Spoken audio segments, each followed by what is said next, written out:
कालिदास बोले, माते पानी पिला दीजिए, बड़ा पुण्य होगा। स्त्री बोली, बेटा मैं तुम्हें जानती नहीं, अपना परिचय दो, मैं अवश्य पानी पिला दूंगी। कालिदास ने कहा, मैं पथिक हूँ, कृपया पानी पिला दें। स्त्री बोली, तुम पथिक कैसे हो सकते हो? पथिक तो केवल दो ही हैं, सूर्य व चंद्रमा, जो कभी रुकते नहीं, हमेशा चलते रहते हैं। तुम इनमें से कौन हो, सत्य बताओ। कालिदास ने कहा, मैं मेहमान हूँ, कृपया पानी पिला दें। स्त्री बोली, तुम मेहमान कैसे हो सकते हो? संसार में दो ही मेहमान हैं, पहला धन और दूसरा यौवन, इन्हें जाने में समय नहीं लगता। सत्य बताओ, कौन हो तुम? अब तक के सारे तर्क से पराजित हताश तो हो ही चुके थे। कालिदास बोले, मैं सहनशील हूँ, अब आप पानी पिला दें। स्त्री ने कहा, नहीं, सहनशील तो दो ही हैं।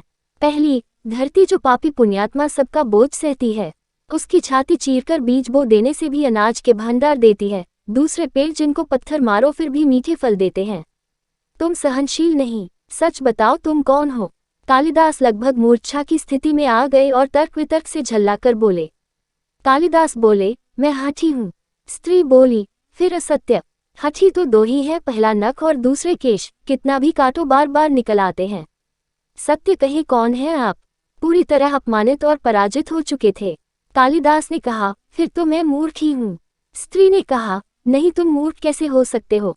मूर्ख दो ही हैं, पहला राजा जो बिना योग्यता के भी सब पर शासन करता है, और दूसरा दरबारी पंडित जो राजा को प्रसन्न करने के लिए गलत बात पर भी तर्क करके उसको सही सिद्ध करने की चेष्टा करता है।